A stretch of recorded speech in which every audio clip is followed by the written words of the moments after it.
Park Extension in Montreal in my Papineau riding. This is a disturbing case. Many questions must be asked, particularly with regard to the authorities involved in this affair. We need to shed light on what happened.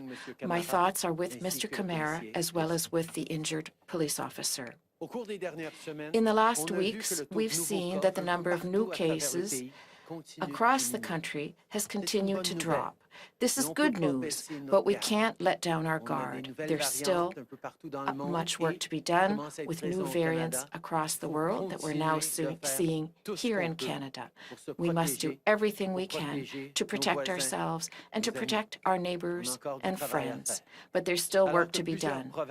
Well, many provinces are getting ready to ease up on certain public health measures. I'd like to give you an update on the various ways that we are fighting COVID-19. Let's start by talking about vaccines. Pandemic as soon as possible. That's exactly why we're focused on vaccines. The temporary shipment delays that many countries are facing right now are a hurdle, but they're one that we were ready for. We knew that short-term delays would be a possibility, so we planned accordingly. But I hear it from all Canadians right now. People are worried. People are tired of this pandemic. They want to know when this winter is going to be over. They want to know when they can go back to everything they've done before. They want to know mostly when their grandparents are going to be safe, when the vaccines are going to come. That's why there's a lot of anxiety and there's a lot of noise going on right now. That's why I want to reassure Canadians that we are on track. In late November, we stood before Canadians and we said that we were confident that we were going to get 6 million doses of the Pfizer and Moderna vaccine by Q1 of 2021. That's the first 3 months of 2021, January, February, and March. We are very much on track to getting those 6 million doses of Pfizer and Moderna by the end of March, as we predicted in November. I speak almost every week with the CEOs of these vaccine companies, and they have assured me that they will meet their obligations, their contractual obligations, to deliver 6 million doses to Canadians by the end of March, which means we are still very much on track for 20 million doses in the spring from Pfizer and Moderna, with more vaccine companies in the process of approval right now, and we will get everyone vaccinated by September. Now, a friend of mine actually shared me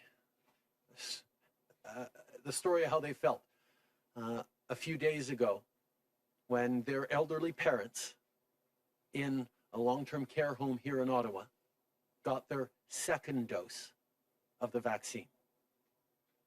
He said it was a surprise just how much of a relief it was to suddenly not be afraid for your loved ones.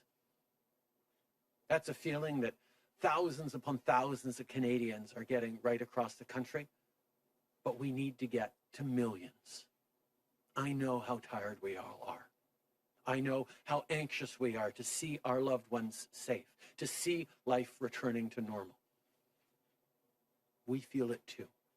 That's why we are working every single day to make sure that as many vaccines as possible come into Canada as quickly as possible. And yes, the turbulence week over week that we're seeing is of concern, and we're watching it closely and we're staying on it. But let me reassure people, we are still very much on track, as promised, to get those 6 million doses by the end of March, because that's what the vaccine company CEOs keep telling me. And I'm happy to reassure Canadians on that. We are focused on keeping you and your family safe every step of the way. Our team is in constant contact with the top people involved, as well as with our counterparts in Europe. Over the past weeks, I've personally spoken with the CEOs of Pfizer and Moderna, and this week I was on the phone with Pascal Soriot from Astrazeneca. They assured me that they will fulfill all their commitments to Canada. We've worked around the clock to negotiate one of the world's most diverse vaccine portfolio. That's how we have assured more potential doses per person than any other country. In addition to Pfizer and Moderna, 3 other companies have submitted their vaccines for review by Health Canada: Astrazeneca, Janssen, and Novavax. This review process is independent and has the very highest standards to make sure that every vaccine approved in Canada is both safe and effective. On vaccines, I also want to say a few words about COVAX, which is another important part of our overall plan. When wealthier countries invest in COVAX, half of that funding is for doses at home, and the other half is to buy doses for low and middle-income countries. In other words, our contribution was always intended to access vaccine doses for Canadians as well as to support lower-income countries. Through COVAX, pending Health Canada approval, we will receive at least 1.9 million doses of the Astrazeneca vaccine before the end of June. That's in addition to the 20 million doses we've already secured from AstraZeneca. Canada is committed to making sure that the rest of the world doesn't get left behind when it comes to vaccination. That's why we are one of the world's top donors to COVAX. To beat this virus anywhere, we have to beat it everywhere. In addition to COVAX, we've also contributed to other programs specifically designed to help lower-income countries get access to vaccines. Yesterday, we had our 26th First Ministers meeting with the provinces and territories. And of course, we spoke of vaccines. With regard to the Pfizer vaccine, the number of doses delivered weekly will increase in mid-February. If we count Pfizer and Moderna together, we will receive 6 million doses in total by the end of March, as we've been saying to Canadians since the end of November. We are also preparing for a faster rollout, which will begin in April as expected. In spring, we're expecting to receive 20 million doses from the 2 vaccines that have already been authorized. And this number will be adjusted upwards as we add other vaccine candidates that are currently being studied by Health Canada. Despite the short-term temporary issues that are also affecting other countries, our plan is a solid one, and we will stay the course to meet our goals. Any Canadian who wishes a vaccine will be able to have one by September. Last week, we also announced new measures for international travel. All international flights are now limited to 4 major airports: Montreal, Toronto, Calgary, and Vancouver. With the support of our airline industry, all flights to and from Mexico and the Caribbean have also been suspended until April 30th. As I told the premiers during our 26th meeting yesterday, our government's priority has always been to protect Canadians. That's exactly what we're continuing to do. The mandatory PCR testing at the airport and the new 3-day quarantine measures will be in place as soon as possible. In addition to these new rules for flying, we're also looking at ways to further strengthen our land border measures. We'll have more to announce on this soon. While vaccines continue to arrive, we must absolutely examine, or make use of rather, other tools that are available to stop this virus. Testing must play a crucial role in our strategy, particularly since cases are beginning to drop and provinces are thinking of reopening. Whether in schools, long-term care homes, or workplaces, rapid tests will be an efficient way to prevent outbreaks. I continue the provinces and territories. I continue to strongly encourage the provinces and territories to use them. For Canadian safety and for the economy as well, we must continue to work to ensure that the number of new cases continues to drop.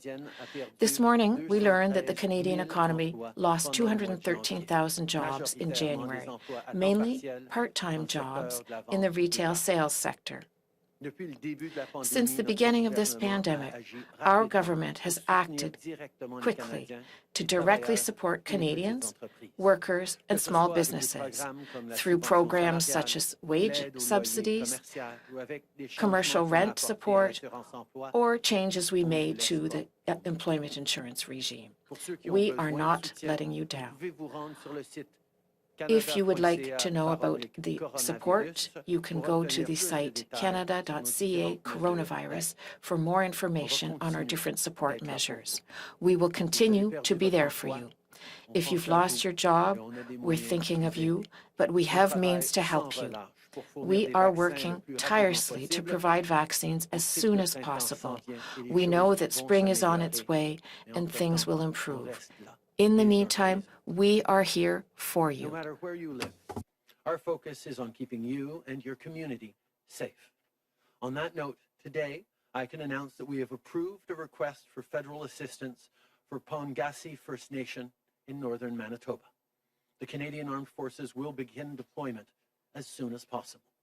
They'll be arriving on Saturday at the latest and will be there until February 10th. Once they're on the ground, members of the forces will be providing logistical support, transporting goods and medical supplies, and conducting wellness checks. Just as they have since the start of this crisis, our women and men in uniform are stepping up to the plate. They're doing a great job and making a real positive difference for the people who need it most. Over the last year, we've seen people across the country come together to support each other through this incredibly difficult time. After all, that's just who we are. In Canada, we just help each other out. We learn from our differences. We celebrate diversity and compassion. These Canadian values are what make us stronger as a country and as a democracy, and we will always stand up to protect them. On Wednesday, Minister Blair announced that 13 new groups are now listed as terrorist entities, including ideologically motivated extremist groups like the Proud Boys.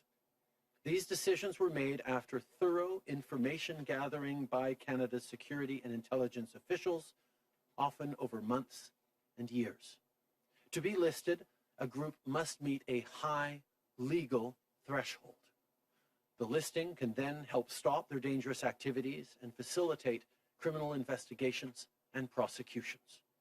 Among other things, this means that under the law, it is now a crime to deal knowingly with the property or finances of these hateful groups. We will continue to do whatever it takes to keep Canadians safe. We will continue to fight hate and violence online, and we will continue to protect our communities and our places of worship. Just last week, I spoke to my friend Rabbi Adam Shire, whose synagogue in Montreal was recently vandalized with anti-Semitic graffiti. He mentioned that enhanced security measures made possible by our security infrastructure program, as well as extremely alert security guards, meant that the alleged perpetrator was caught quickly before he could do more serious damage.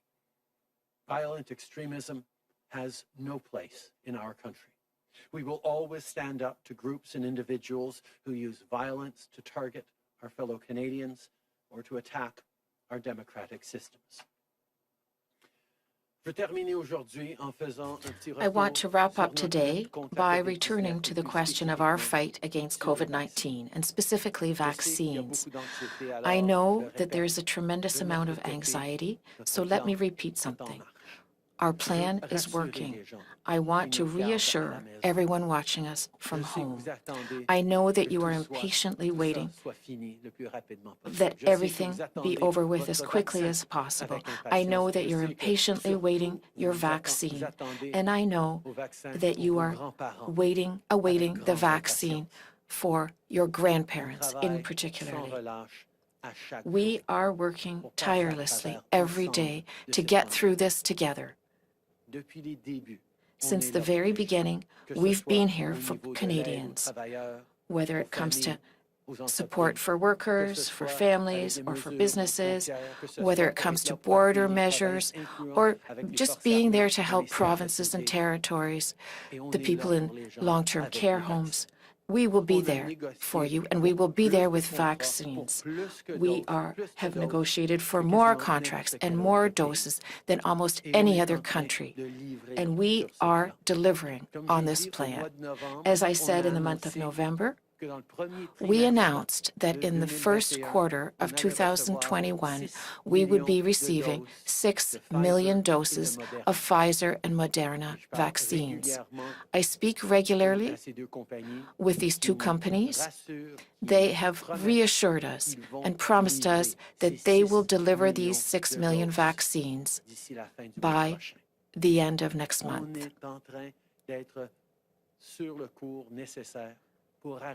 We are on track to arrive at the end of this pandemic, and I understand that the ups and downs that we're going through week to week may be upsetting for some people, but I must reassure you, we are heading where we have promised to be by the end of next month. We'll have 20 more Pfizer and Moderna doses this spring, and we'll be adding other vaccine doses from other vaccine candidates as they are approved. We will be keeping our promise that any Canadian who wishes to do so will be able to be vaccinated by the month of September. We are going to get through this. We are continuing to work with you and for you. Summer and the months to come will be better than this winter. Thank you very much. With a few questions from reporters, then turn back to the front yard for more questions. Operator? Thank you, merci. La première question est de l'INADIB, la presse canadienne. La parole est à vous. The Canadian Press, go ahead. Question. With regard to Mr. Camara, you said we have to shed light on this. Are you asking for an independent inquiry into this affair? Answer. I understand that authorities, including the Montreal mayor, Ms. Plante, are reviewing the file. Everybody has important questions about what happened to Mr. Camara. These questions will need to be answered, and I'm fully confident that the authorities will be able to do the work necessary to shed light on this situation. As we've seen, anyone who has followed the story of what happened to Mr. Camara is really concerned about it. That's why, like the Mayor of Montreal and many others, I think there needs to be full light shone on exactly what happened there. I am confident that the responsible authorities will put in place measures to find out exactly what happened, what went wrong in this troubling situation. It's something that we all want to see. Follow-up question. You mentioned the police that is continuing its inquiry.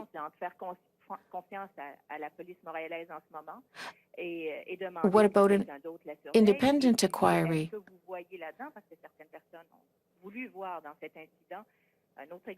Some people believe that this incident was another example of racism. What do you think? Answer.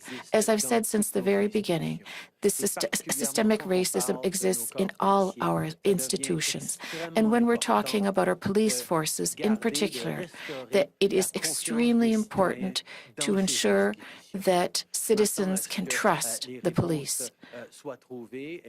I'm confident that answers to all the questions that people have about this event will be found.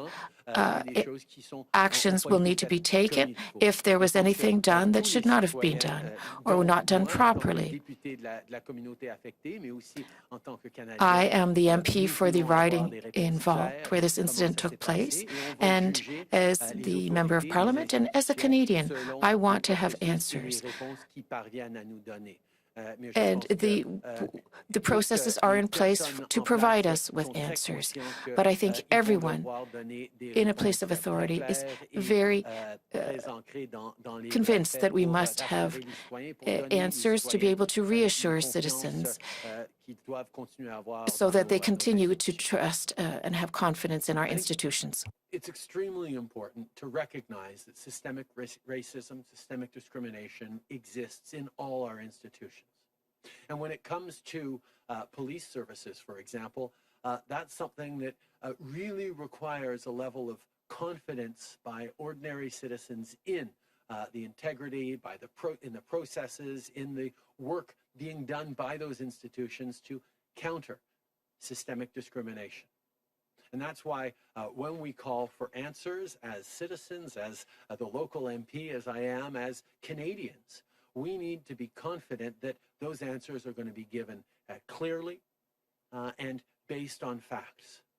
So I know the responsible authorities are very aware of the pressure that will be on them to figure out exactly what went wrong and to fully answer the questions of friends and family and citizens who are extremely worried about this troubling incident. I am certainly one who will watch closely to see the answers given on how something like this could happen. Merci. Prochaine question. Operator. Merci, thank you. The next question is from Ryan Tumulty of the National Post. Please go ahead. Yeah, good morning, sir. You said in your opening remarks today that that Canada's always expected that there would be disruptions in vaccine supply and that we had a plan for this. I guess I'm wondering, is this the plan? Was this always the plan that we would potentially go through lull periods like this with, just tens of thousands of doses arriving in Canada while other countries pull ahead? A year ago, there was no vaccine for this new virus that was arriving and ravaging everywhere around the world. We knew that the scientific community, that pharmaceutical companies, that researchers around the world would be working extremely hard to try and both discover and then mass produce enough effective vaccines, ultimately for over 7 billion people. And that was a massive, monumental task. In Canada, we determined that we would do whatever it took, as much as we could, to ensure that Canadians got the vaccines that were so necessary as quickly as possible. And even before anyone started developing or confirming that they had vaccines, we signed vaccine contracts with 7 different potential vaccine manufacturers and ensured that Canadians have more doses per person, potentially, than any other country in the world. And we did that because we knew that there was uncertainty around which companies would develop the vaccines quickest, which vaccines would be most effective. And we knew that from developing a vaccine to actually mass producing millions and ultimately billions of doses of those vaccines would be a monumental logistical and production challenge. So we made sure that we were creating all the different pathways and relationships that would ensure that Canadians got as many doses as possible, as quickly as possible. And that included also investing in domestic capacity because, as I said many months ago, Canada does not have adequate or even much at all local domestic capacity of producing the vaccines for COVID-19, and we needed to begin developing that, and we have. But throughout, there was an understanding that there would be moments of uncertainty, there would be moments of delays in delivery and production challenges as these various companies scale up. So the plan was to make sure that we had deals with whatever companies landed vaccines first, but also that we weren't putting all our eggs in any one basket, and therefore, even as we were expecting doses in the millions from Pfizer and Moderna, who are the first companies to deliver the vaccines, we continue to speak regularly and pursue through Health Canada processes approvals of other vaccines, Astrazeneca, Janssen, Novavax. We are going to continue to work every day to ensure that as many doses as possible arrive as quickly as possible for Canadians. And that work we've done is why, just like I said last November, we are confident we are going to hit our target of 6 million doses in Canada by the end of March from Pfizer and Moderna. We're going to hit millions, tens of millions more in the spring, and we will have, as promised, every Canadian who wants a vaccine vaccinated by the end of September 2021. Il y a un an, on n'avait pas de vaccin. 1 year ago, we did not have a vaccine. We knew that as a planet, we would have to develop effective vaccines against this new virus and then produce billions of doses of these vaccines to distribute to the world population. We knew that this was a monumental challenge. And in Canada, we decided that, well, we know that diversity is a strength. We decided to seal 7 agreements with vaccine producers. At the time, we didn't know which would arrive first, which would be the most effective, which company would be able to produce the billions of doses the fastest. So from the very beginning, we diversified our vaccine portfolio. At the same time, we invested in vaccine production capacity here in Canada. We knew that this would be a long-term solution either for this pandemic or for future pandemics. As soon as we could announce to Canadians in November last year that in the first quarter of this year, we would receive 6 million Pfizer and Moderna vaccine doses rather, I am pleased to be able to say today we kept our word. We will be receiving those 6 million doses according to what the CEOs of these companies are telling us. 6 million by the end of next month. But we're not relying only on those 2 vaccines, which are very effective and which are beginning to arrive. We're also working with Astrazeneca, Janssen, Novavax, and other companies to approve their vaccines and get them here as quickly as possible. Every single day, we are working to increase the number of doses that will arrive in Canada so that we can get through this as quickly as possible. That's why we are convinced that our plan works. We will be able to meet our target for the end of March, and we will be able to vaccinate anyone who wants to be vaccinated by September 2021. Yeah, sir, I'm wondering too about the Astrazeneca vaccine. The majority of that company's production is in India, a country with which we've had tense relations at times. I'm wondering if you're concerned about this sort of vaccine nationalism that we've seen to a degree in Europe cropping up when our AstraZeneca vaccines are set to be shipped from India. The Health Canada processes are currently underway in terms of approval of the AstraZeneca vaccine. I spoke with the CEO of AstraZeneca, Pascal Soriot, just a few days ago, and he very much assured me that we are on track to receiving the 20 million doses committed to by the end of June, I believe. We're going to continue to be on track. We're going to continue to work with partners and countries around the world to not just get the vaccine doses we've signed for, but look to try and achieve more. Every country in the world is trying to get their citizens vaccinated as quickly as possible, but Canada will continue to be at the forefront, both in working with vaccine companies and ensuring that the great contracts we signed from the very beginning will continue to be respected. One more question on the phone. Operator? Thank you, merci. La prochaine question. The next question is from Justin Lane, freelance. Please go ahead. Good morning, Prime Minister. evidently, the spending that has come out of the Government of Canada over the last year has been unprecedented. The number of contracts the Government of Canada has undertaken with suppliers, domestic and foreign, is extraordinary. Through that, the government has been reticent to reveal basic details about who's applied for funding, who's awarded it, and why they've gotten it. Do you feel like you owe a greater level of transparency to the country and to the journalists who cover your government so that they may more fulsomely figure out exactly what's going on and how these decisions are being made?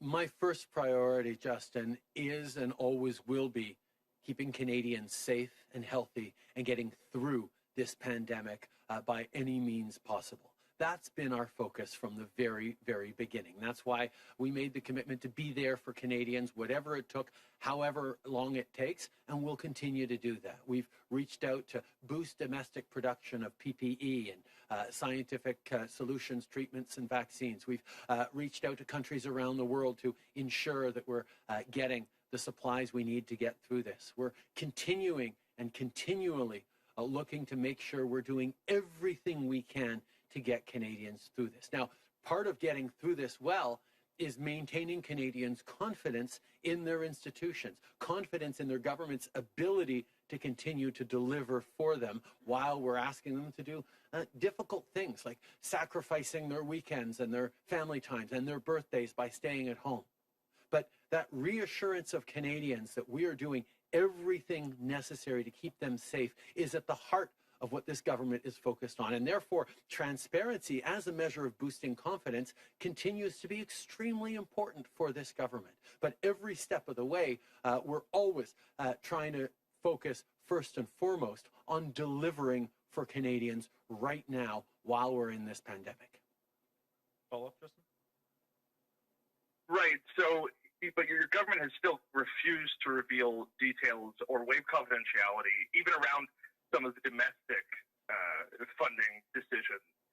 In previous governments, journalists have had the power to use access information requests to get them that information. You yourself had promised, once upon a time, to reform access information to make it more usable by journalists, including in an interview with me 6 years ago, you promised point blank that your office would be covered, as well as your minister's offices, would be covered by access information requests. That hasn't happened. Were you lying back then, or were you naive to the realities of governing? Justin, you may not have noticed, but over the past couple of years, we actually made significant improvements to the access to information regime. We updated it significantly, strengthened the provisions, strengthened the powers of the Information Commissioner, and we'll continue to work and respect fully the extremely important work that journalists do to shine light on what government's doing, to keep Canadians informed, and indeed to make sure that our democracy continues to work. I thank you for the work you're doing. I thank you for the pressure you keep pushing on us, because we need to continue looking to do better and increase Canadians' confidence in our democracy. We've seen what happens when leaders don't respect the media, don't believe in transparency and openness. That's why we've done more on transparency and openness than previous governments have. But as you point out, there's always more we can do. Bonjour, M. Trudeau. Louis Blouin de Radio-Canada. Le gouvernement du Québec continue de vous blâmer. The Quebec government continues to blame you with regard to vaccine procurement. They have the impression that they have a new car but no gas for it. Do you take responsibility for the disruptions that you spoke of just now? Are the provinces scapegoats? Answer: I understand that the provinces are facing tremendous challenges, whether it comes to closings, citizen fatigue, pressure on workers in the healthcare system, for example, as well as tragedies that are continuing despite everyone's best efforts in our long-term care homes. I understand there is tremendous frustration, and this is what what citizens feel across the country. But as I've said since the very beginning, we are here to help people, to help provinces, to help Canadians, and we are going to continue to work with the provinces. I understand rather that people are frustrated that vaccines didn't arrive yesterday. Everyone wants to be vaccinated within a week and a half, but unfortunately, global production does not allow us to do so. We made promises to Canadians in November. We promised provinces and all Canadians that we would be receiving 6 million Pfizer and Moderna vaccines by the end of next month. We are en route to do so. The CEOs of these two companies have said, yes, we will deliver. You will get your 6 million doses. It's true that from week to week, there can be challenges. The Pfizer facility in Belgium is currently updating its production line to be able to increase production by 1 million, but that's causing delays in Pfizer's deliveries. This is something that's unfortunate. Obviously, we want to have as many doses possible as quickly as possible. Every day without vaccines means that the most vulnerable people, our seniors, are more at risk. But we're doing everything we can to get those doses as quickly as possible. All the work that we're doing, that we have done to secure contracts with a number of different companies, for a large number of doses. All this will pay off, and we will be receiving hundreds of thousands of vaccines every week, millions in the spring, and everyone will be vaccinated before the end of September 2021. Saying that you're confident that Pfizer and Moderna will deliver these 6 million doses by the end of March. I'm wondering, though, if they don't, in the contracts that you've signed with these companies, are there penalties? Are there incentives for them to deliver? Is there any recourse for Canada if they don't deliver these 6 million? I have had direct conversations with the CEOs of both Pfizer and Moderna who have repeatedly assured me that Canada will receive those doses that we were promised, those 6 million doses, 4 million from Pfizer, 2 million from Moderna, by the end of next month. The Q1 delivery schedule was something we announced at the end of November last year for 6 million doses of Pfizer and Moderna, and we are very much on track. Those doses will begin to accelerate and come in the hundreds of thousands in the coming weeks to ensure that we hit those targets for the end of March. But on top of that, even as we're moving forward on Pfizer and Moderna, I'm also speaking regularly with the folks at Astrazeneca. Health Canada is working on Astrazeneca, Janssen, and Novavax approvals.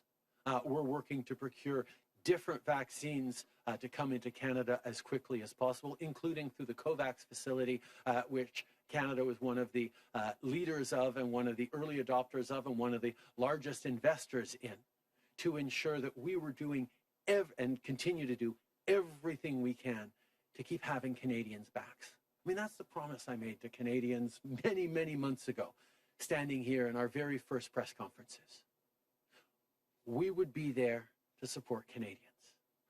We'd have your backs. Well, we did that on income supports. We did that on borders. We're doing that with support for the provinces, with the Red Cross and the Armed Forces. We're continuing to have your back every different way, including on vaccines. We know vaccines are the way we get through this. That's why every day we are working and we continue to have your backs, and we're going to reach our targets, and we're going to get everyone vaccinated by the end of September. Prime Minister Michael Lanchfield, Canadian Press. You talked about having Canadians' backs. We've seen the January jobs report this morning. You mentioned you had some comments in French we've already heard. You've talked about what you've done in the past to have Canadians' backs and how important that is. But what specifically can your government do in the future to have Canadians masked to help out in some way? Is it more rapid testing capacity? Is it more spending? What can you do? What more can you do to keep workers employed, to help those, and especially in Ontario and Quebec, who have been hit so hard while they wait for vaccines and your jobs relief to kick in? What more? The January job numbers are difficult for families across the country who lost their jobs. We knew that the further lockdowns that provinces had to take to get the numbers down, which we're seeing right across the country, the numbers are heading in the right direction. But we're not at the end yet. We know we're going to have to continue to hang in there. But that's why from the very beginning, the federal government worked hard to make those difficult decisions by the provinces a little bit easier by being there to directly support workers who are laid off because of COVID-19. First with the CERB, now with enhanced EI. We've continued to be there for small businesses with business accounts like the CEBA that gives interest-free loans and tremendous support so small businesses can hang in there while we wait for vaccines. We knew this winter was going to be a difficult one, that we were going to have to keep being there for each other, which is why, as far back as last September, we extended our business supports, our income supports, all the way through to the end of next summer, because we knew there would be challenging times coming up. And we're going to continue every single day to look at ways to continue to support vulnerable Canadians who are being affected by this pandemic and its many, many impacts. Because that promise to be there for Canadians is one that this federal government takes extremely seriously. But 9 out of every $10, 8 or 9 out of every $10 spent on pandemic supports during this pandemic has come from the federal government, not provincial or territorial governments.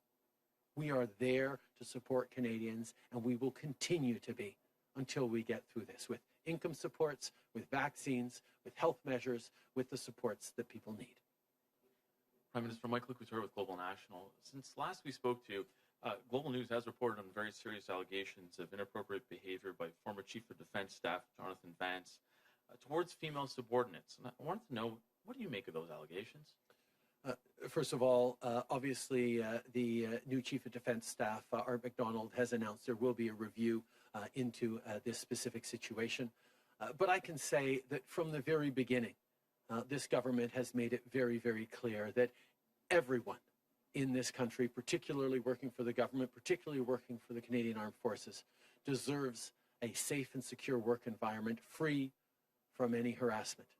That's why whenever allegations or reports are brought forward to this government, we always take every necessary step and follow the full procedures, including all the strengthened procedures that we've brought in over the past years. Just to follow up on that, multiple senior government and military sources have told Global News that they knew the concerns about inappropriate behavior by General Vance for years. The Privy Council office was made aware of concerns, but didn't receive, they said they didn't receive any information that could have enabled further action. Yet, despite all of that, a senior government source told you and your office you were unaware, they told us, that you were unaware and your office was unaware of these concerns before they were reported by us at Global News. I just wanted to know, how is it possible that this was not on your radar? And do you consider it a failure that you were not informed of these allegations, given that they involved someone so senior? Obviously, we take all of these allegations or any allegations around misconduct or harassment extremely seriously, which is why we've strengthened the processes in place in government, and every step of the way we follow those processes to the letter. It is extremely important to move forward on ensuring a safe work environment for everyone in this country, and the government will continue to do everything we need. Nous prenons extrêmement au sérieux le droit de tous les We Canadiens take the rights of every de travailler single dans un milieu Canadian, the right to work in a libre d'harcèlement, safe workplace, d'intimidation. free of C'est pour ça que harassment. nous avons pris des mesures We take this importantes very dans seriously. le gouvernement, That's dans les why forces armées, we have pour implemented améliorer la measures situation. upon arriving in power to prevent this type of harassment. When there are allegations, our government always takes the necessary steps and follows the procedures that are in place to ensure that there is a follow-up. With regard to this specific case, I can say that the Chief of Defence Staff, Art MacDonald, has asked for a review of the situation. Prime Minister, Chris Najikoti, CTV News.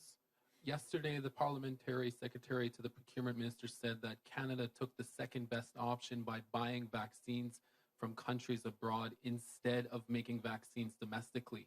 Can you tell us why all the major pharma companies rejected making vaccines in Canada?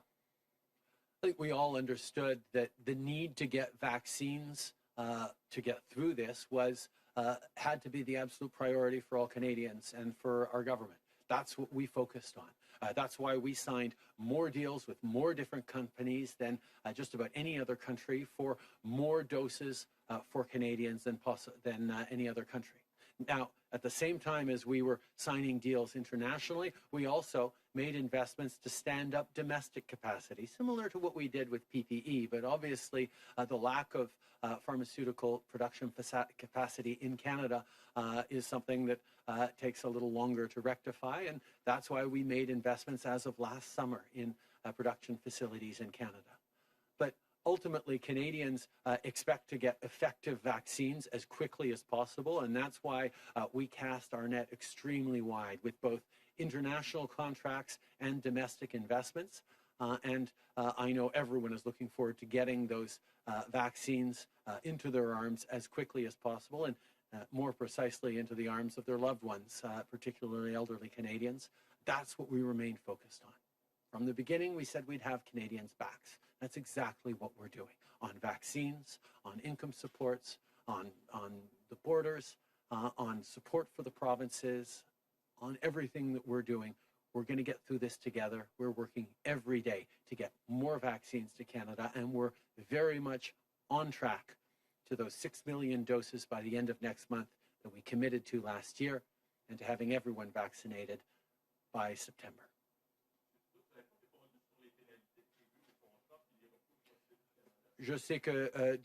Question inaudible. Answer. I know that other ministers will be here for the next press conference. Thank you very much.